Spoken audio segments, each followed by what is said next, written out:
내가 받을 수 있는 근로장려금과 자녀장려금은 얼마나 될까요?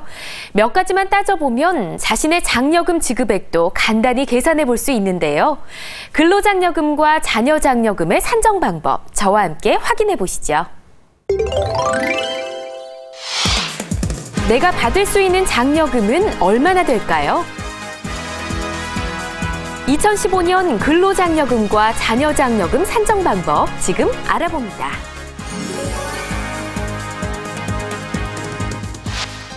먼저 근로장려금은 신청 대상자가 단독 가구인지, 호벌이 가구인지, 맞벌이 가구인지에 따라 달라집니다.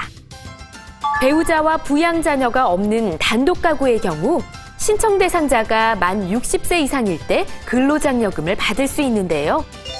이때 총 급여액 등이 600만 원 미만일 경우에는 총 급여액 등의 600분의 70을 곱해 나오는 금액이 받을 수 있는 근로장려금이 되고, 총 급여액 등이 600만 원 이상, 900만 원 미만일 경우에는 70만 원의 근로장려금을 받을 수 있습니다. 여기서 총 급여액 등이란 2014년 부부 합산 사업소득과 근로소득을 합한 금액입니다. 예를 들어 본인의 서비스 업종 수익 금액이 900만 원일 경우에는 총 급여액 등은 900만 원에 업종별 조정률 75%를 곱해 나온 675만 원으로 근로장려금은 70만 원이 지급됩니다. 그렇다면 배우자 또는 부양자녀가 있는 호벌이 가구는 얼마의 근로장려금을 받을 수 있을까요?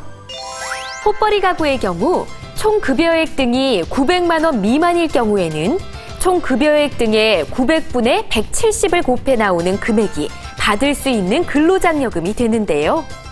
총 급여액 등이 900만 원 이상, 1,200만 원 미만일 경우에는 170만 원의 근로장려금이 지급됩니다.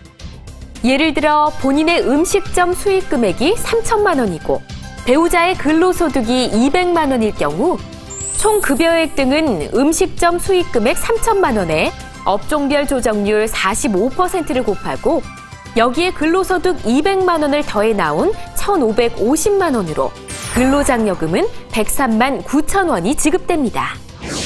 배우자 또는 부양자녀가 있는 맞벌이 가구의 경우 총 급여액 등이 1,000만 원 미만일 경우에는 총 급여액 등의 1000분의 210을 곱해 나오는 금액이 받을 수 있는 근로장려금이 되는데요. 총 급여액 등이 1,000만 원 이상, 1,300만 원 미만일 경우에는 210만 원의 근로장려금을 받을 수 있습니다. 그렇다면 자녀장려금은 어떻게 산정할까요? 자녀장려금은 18세 미만의 부양자녀가 있는 경우에 지급하는 것으로, 호벌이 가구의 경우 총 급여액 등이 2,100만 원 미만일 경우에는 부양자녀 수에 50만 원을 곱한 금액이 자녀장려금이 되는데요. 하지만 총 급여액 등이 2,100만 원 이상, 4천만 원 미만일 경우에는 총 급여액 등에서 2,100만 원을 뺀 금액에 1,900분의 20을 곱해 나온 금액을 50만 원에서 빼고 여기에 부양자녀 수를 곱한 금액이 받을 수 있는 자녀장려금입니다.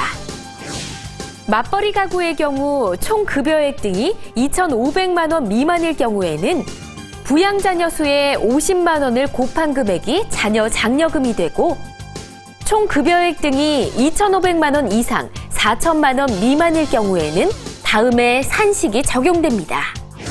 하지만 이렇게 일일이 산정표를 따져보지 않아도 근로장려금, 자녀장려금 홈페이지에 있는 근로장려금, 자녀장려금 계산해보기 코너에서 부양자녀 수와 자신의 총 급여액 등을 입력하면 간단히 자신이 받을 수 있는 근로장려금과 자녀장려금을 계산해볼 수 있습니다.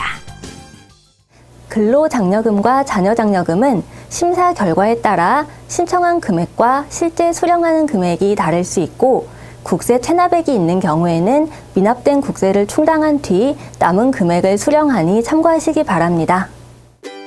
이 밖에도 근로장려금과 자녀장려금에 대해 궁금한 사항은 국세청 세밀의 콜센터 또는 근로장려금, 자녀장려금 홈페이지에서 확인할 수 있는데요. 일하는 저소득 가구를 위한 행복 보너스, 근로장려금과 자녀장려금이 더 많은 사람들에게 행복을 전해주길 기대합니다.